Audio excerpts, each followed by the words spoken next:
Support for Iowa Catholic Radio and Making It Personal is provided by Sarah Vocations Ministry. Learn more at joinserra.org. Making It Personal with Bishop William Joensen on Iowa Catholic Radio and iowacatholicradio.com. Welcome to Making It Personal with Bishop Joensen. I'm Jean Till, and on today's show, we're visiting with the fathers, Father Ross Parker, Reed Flood, and Max Carson, Vocation Director and Assistant Vocation Directors, respectively, for the Diocese of Des Moines. And we're talking about discernment events. And this will be a lively conversation, I'm sure, here on what formerly was called Black Friday. I don't think anymore, because these sales and everything take off early in the fall. But aren't we already knee-deep in that? I hope your Thanksgiving was blessed. Oh, beautiful, beautiful family. Yeah, so, and, I had all the sacramental foods there, turkey and dressing and appropriate pies and everything else. I'm studying the catechism. I didn't see that those are sacramental but they have foods. special meaning, infused with Grandma's love and everything. Yeah. So, and today, for some on our Iowa Catholic Radio and Spirit Catholic Radio, the Iowa-Nebraska game kicking off. So this is part of the tailgate experience here to listen to the show here. I'm grateful that the game starts at 11. Otherwise, people would have to skip it to hear the show. No, that's not an option. But Spirit Catholic Radio, of course, this will be the day after, so they'll know the results. So they'll know who takes home the trophy. But very good. And I'm, I feel like I'm almost back in grad school, because I'll spend this day preparing for a talk I'm giving next Tuesday at Conception Seminary down at the Conception Abbey, talking to the seminary community, the Aquinas Lecture on the place of philosophy and seminary formation. So a topic that was once near and dear to my heart. And, I think that's always a challenge for me. Why 30 credits of philosophy as part of this? Why?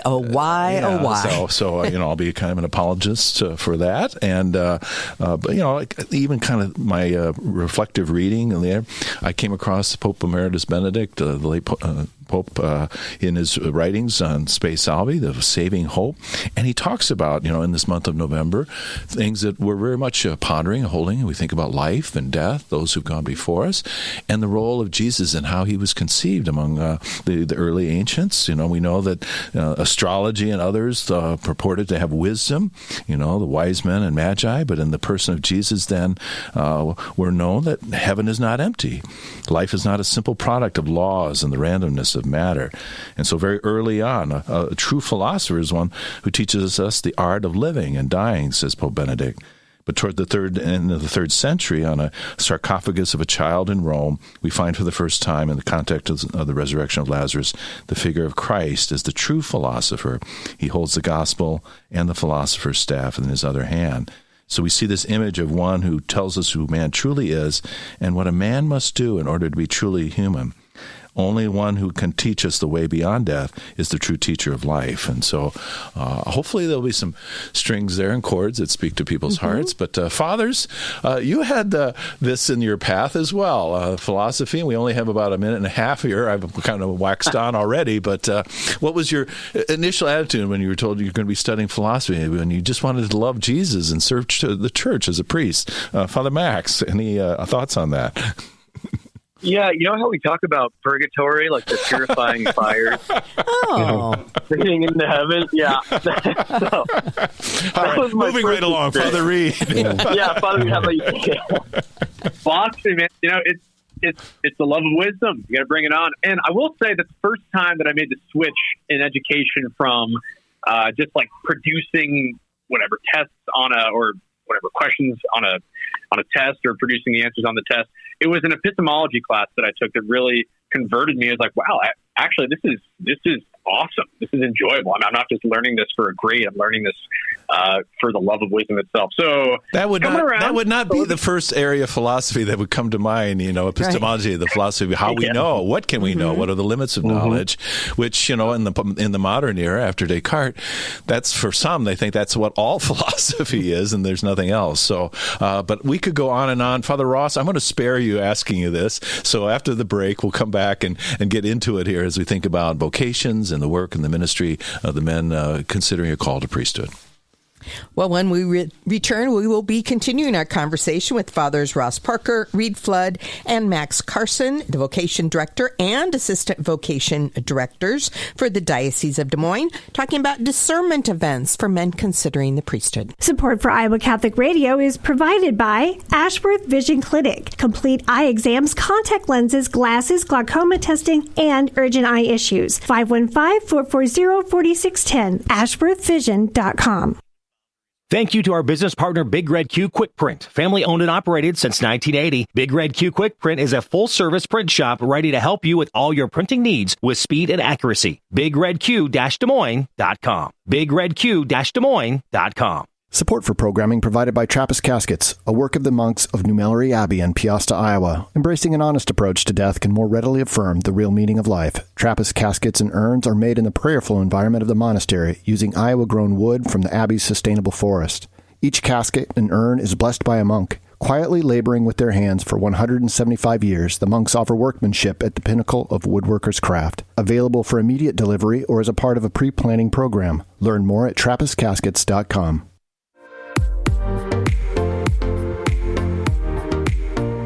Welcome back to Making It Personal with Bishop Joensen. On today's show, we're visiting about discernment events for men considering the priesthood with Fathers Ross Parker, Reed Flood, and Max Carson. And in the show that's called Making It Personal, no doubt we'll hear a little bit about each of their own calls as we go along and the discernment that they did. Father Ross Parker, thank you for being with us. You know, you're a busy guy now, again, pastoring St. Mary's in Elkhart and Holy Cross, the parish there, but continuing as Director of Vocations, a call that came to you from Bishop Pates when you were pastor of St. Joseph Parish on the east side of Des Moines. Mm-hmm. What were your thoughts when you were embracing this ministry? Was it a kind of like, oh, okay, Bishop? I was hoping you wouldn't notice.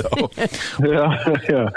No, that's a great question. And thanks for having me on, Gene and Bishop. And basically, I always said, we take a vow, a promise of obedience, and whatever that the bishop has asked me to do, I've always tried to say yes with that. And so I just kind of took it as a challenge. And my predecessor, Father Joe Pins, did a very nice job, and Father Dan Kirby was the director of seminarians. So they were very helpful. And then also tremendously helpful these last 6 years has been Kathy Jordan, and we work in the vocations office together. And now I'm very excited to have Fathers Max and Father Reed, kind of a team ministry along with Bishop is very involved in vocations as well. And so it's been a good good effort. Hopefully so they far. won't make more work for you, but that they will expand the scope of our outreach to men and the invitation that we have. And Father Ross, obviously a former football player and coach, anything team is kind of right up your skill set there, as well. What's, continue the metaphor here, what's the playing field like now for men and encountering men? And we go, family situations. It's a wide open question first for you, Father Ross, is your perceptions of, where are we, and not only as a diocese but as a church, in trying to invite men to consider that Jesus might be calling them to the priesthood. Yeah, where we are, I think, as a church is, unfortunately, we're seeing a worldwide decline in vocations and in our seminary enrollment and things like this. So we've seen a decline in women's religious numbers as well. And so there's many reasons for this. We don't know exactly all the ins and outs, but what I have found is that young people are generally open. It seems like they have an openness to vocation. The hard thing with working with the younger generations is oftentimes they have a hard time making decisions and a hard time committing to things. And so that's kind of where we are now. The two priests in the high schools could probably have some good some good examples of that as well. Yeah. So trying to preserve what the impression of freedom, that by withholding one's commitment to something, that you retain your freedom, but obviously freedom is freedom for, and so that no one discovers one's freedom in committing ourselves to a good that we want to pursue. But you think about the number of the millennials and others, and the numbers of times they change jobs and things. There's a kind of cycling through. Father Reed and Father Max, did either in your own personal story were there some changes of heart and mind? But Father Reed, maybe we'll go with you first.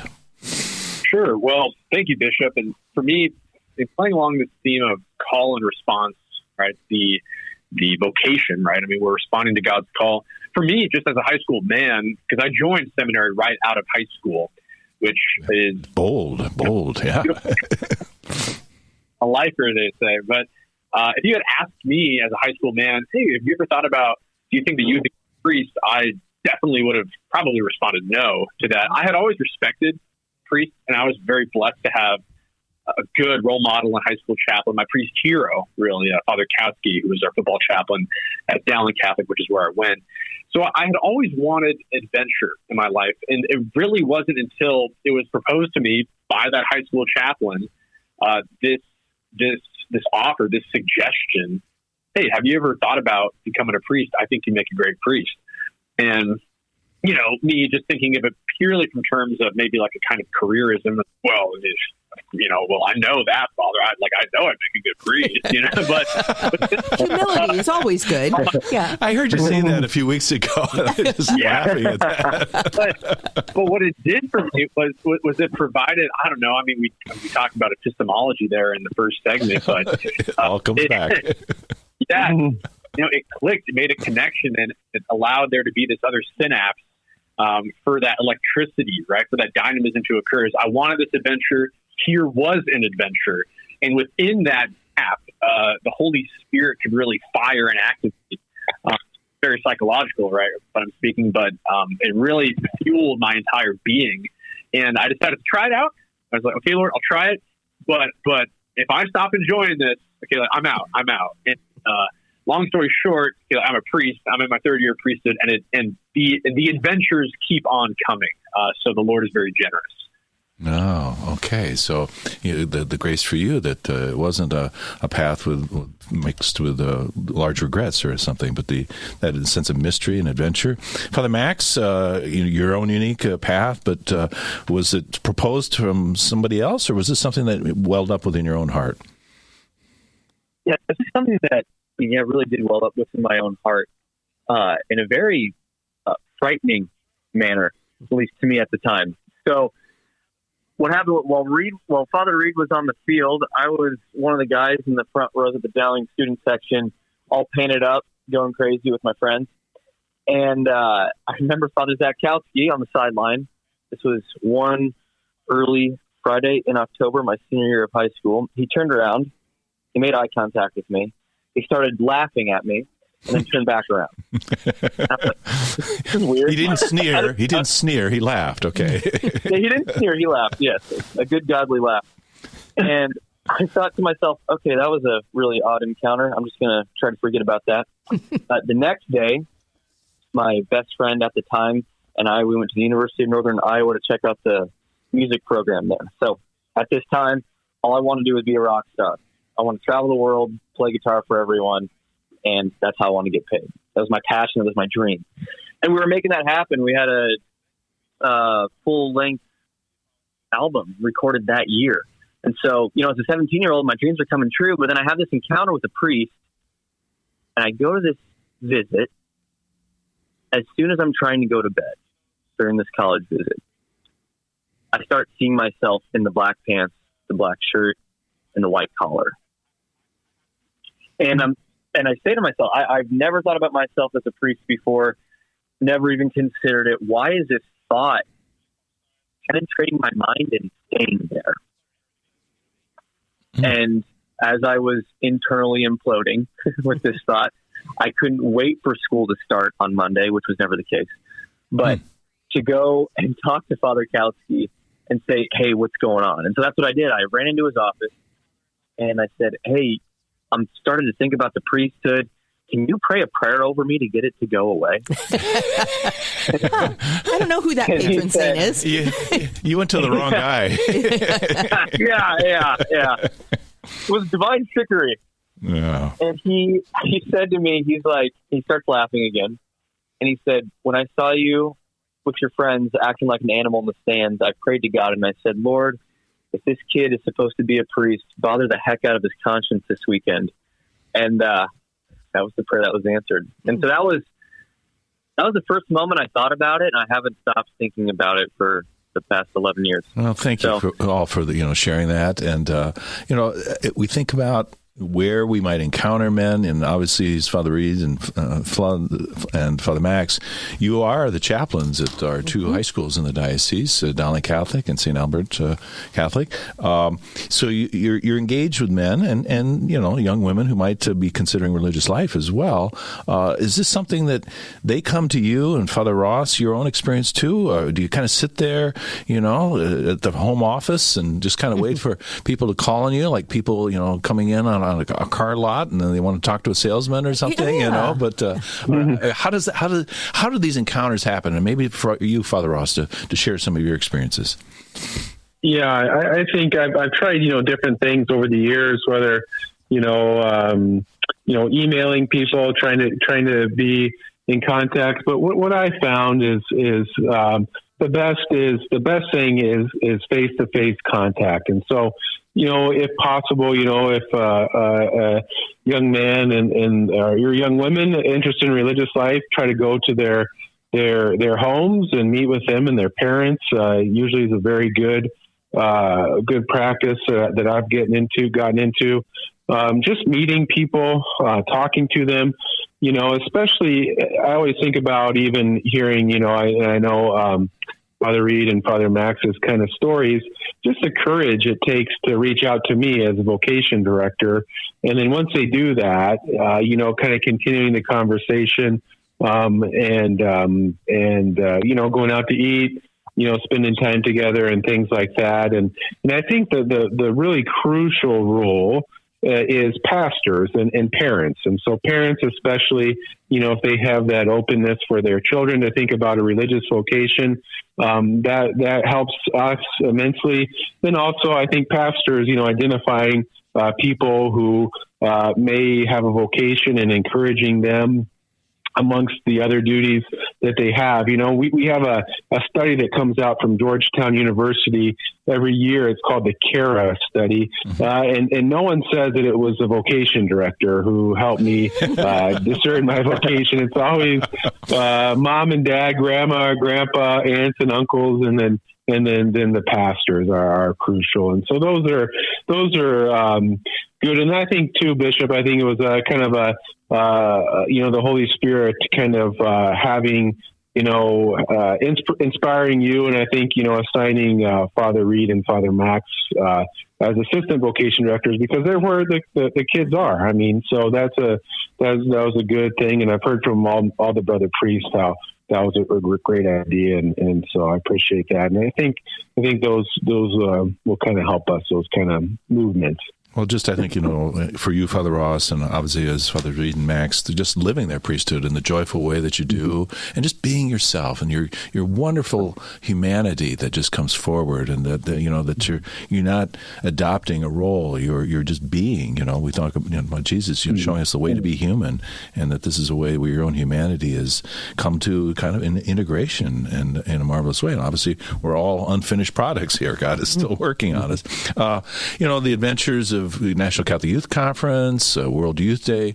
But Father Reed, you've come up with kind of a unique experience over the Christmas break to a place that's on my bucket list here. But tell us about that. Really? Well, you're referring to, thank you, Bishop. You're referring to, yes, we're taking a discernment pilgrimage to Iceland. We're taking a group of 11 young men who are open, right, to discerning God's call for them in their lives. And among those themes, yes, we'll be focusing in on priesthood. And the biggest question I get when I propose, so I'm taking a group of guys to Iceland to discern where God's going to call us and to discern our vocations to either priesthood, married life. A lot of people say, why the heck Iceland? I'm sitting here thinking the same thing. Yeah. Well, then my first response is, well, why not? But then my second response is quickly, when speaking about building up a culture of vocations. I really think the culture is based upon communication and relationship. And if you want to break that down even further, language, right? So like, how do we speak and how do we build up the environment around us? For me, and back to, what we were talking about, how this is, God is calling us, right? Like you, the person. So your own charism begins to seep into the lot marked out for you. For me, yes, adventure. And I think that showing people that following Christ in this radical way in the religious life, right? Priesthood or religious life, it is an adventure, and there's a rugged, and there's a call and response. And when we're going over there, there's only 4 hours of daylight. Okay. So it's cold, it's dark, but it's beautiful and it's stunning. And I want to show people that call to follow our Lord in the priesthood is all those things. It's rugged, it's beautiful. There's a darkness, right? And you're called to, right, through the priest's collar itself, right? Like the burst of light emanating in the darkness. So it's that vocabulary that I want to reinstill to build up this culture of vocations, which I think would really resonate in the heart of our young men. You're stirring me to think of a retreat I made with Father Adam Ryan at Conception, and the Psalm 118. You are the light in my darkness, and that darkness that we have to acknowledge in ourselves, and that we need a light breaking in, a Savior to come to us. Father Max, for you, was there a particular experience that was in the vocational realm that you kind of you sense this? You went to Father Kautsky, but was there something that you see that you're trying to provide, or that you yourself experienced? And I have this big wind up, and then we're going to have to take a break. So there's our teaser for people to come back to hear Father Max Carson weigh in on this. And then we want to talk about some of the special events we've got coming up for some of our young people, men who might be listening, wondering, well, what if I wanted to take that step forward? Where would I explore this? So. Well, and as we look at these events coming forward, if you want to reach out to Fathers Ross or Reed or Max, their emails are really simple. First initial, last name at dmdiocese.org. So first initial, last name at dmdiocese.org.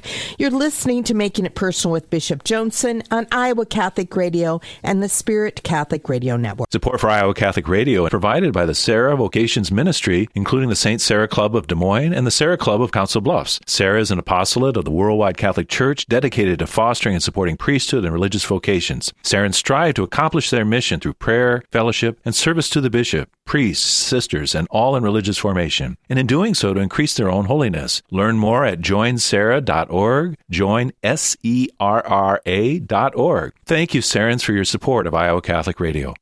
Support for programming provided by Trappist Caskets, a work of the monks of New Melleray Abbey in Peosta, Iowa. Embracing an honest approach to death can more readily affirm the real meaning of life. Trappist caskets and urns are made in the prayerful environment of the monastery using Iowa-grown wood from the Abbey's sustainable forest. Each casket and urn is blessed by a monk. Quietly laboring with their hands for 175 years, the monks offer workmanship at the pinnacle of woodworker's craft. Available for immediate delivery or as a part of a pre-planning program. Learn more at TrappistCaskets.com. Welcome back to Making It Personal with Bishop Joensen. So I'm going to pass the ball immediately to Father Max Carson, chaplain at St. Albert, and associate pastor at St. Patrick in Council Bluffs. So experiences that others, brothers that have had experiences, and then something that's coming up that is very close that guys might want to check out. Yeah, so the experience that I try to give the students here, especially at St. Albert, is that face-to-face time with Jesus in adoration. Something we started this year is a half an hour of adoration during what's called green and gold time, from 2:45 to 3:15 on Thursdays.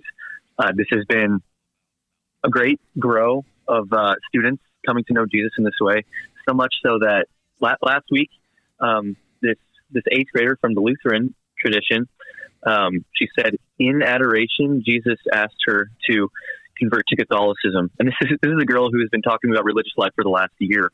And so really excited to see what happens there. Yeah, so really just trying to do that. And then I go to all these sporting events. I teach some guys how to cut hair, teach some people how to play guitar. Just face-to-face time like that, too, like away from religious things that I think helps build relationships and all that. So that's a lot of fun. Okay. And so St. Albert on December 9th, we're going to have an event, a kind of a trial this year, kind of a new way, but building on things that Father Ross has done in the past, and an event at Dowling. So, Father Max, what's coming up here that some of our listeners on the western part of the diocese might want to check out? December 9th, really exciting time. We're going to have a men's vocational evening where pretty much just posing the question to them, hey, you guys are all called to be fathers. Which kind of father will it be, biological or spiritual? And to help them hear the Lord call them, we're going to have a half an hour of adoration with evening prayer, along with Full Fervorino by Father Riebe and Mass with the Bishop. Dinner made by our own Karen. Ooh, that alone is worth it. I'm in. The name bears such a reputation for great food. Just say the name Karen, people know.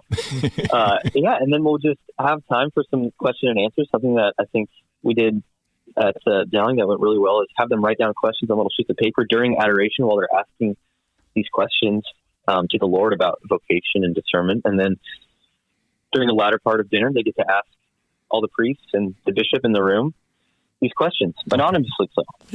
So again, they can connect with you either by your email or any of the other priests as well, and we'd be happy to invite them. We had about 14 men at Dowling of different high school ages and things, but certainly men who maybe are in college or maybe out there at work in the world too. So not limiting it to that.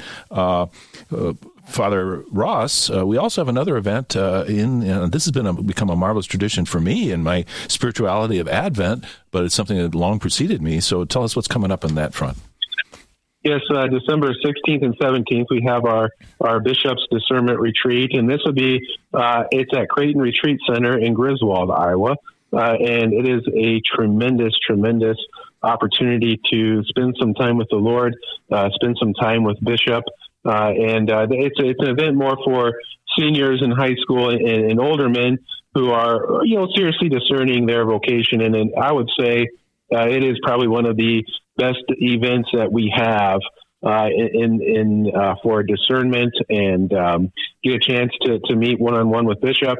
And I really enjoy it. We have some seminarians, some guys come once if they're done with their classes, and have them a part of that as well. And so I really would encourage anyone listening, if you're open to that, serious discerners and thinking about the Bishop's Discernment Retreat. It's really outstanding. And so, as we await the light, the inbreaking of Jesus, the newborn one at Christmas, I think it's a marvelously time in the stillness of Griswold and the beauty of nature, but the beauty of human engagement among brothers. So thank you all for the ministries that you're doing. This adventure is only going to get richer and more textured, but may God bless us, and may men who might be listening, the Lord wants your happiness. He doesn't want to steal your happiness or your freedom. He wants to give it to you as an ever more magnified and Mary and Joseph as well. So thank you for the time. Well, this has been another edition of Making It Personal with Bishop Joensen. Thank you to all of our guests and all of our listeners in Iowa, Nebraska, and Wisconsin, or wherever you may be listening to Iowa Catholic Radio and the Spirit Catholic Radio Network. You can hear Making It Personal with Bishop William Joensen every week on Iowa Catholic Radio and iowacatholicradio.com. Support for Iowa Catholic Radio and Making It Personal is provided by Sarah Vocations Ministry. Learn more at joinserra.org.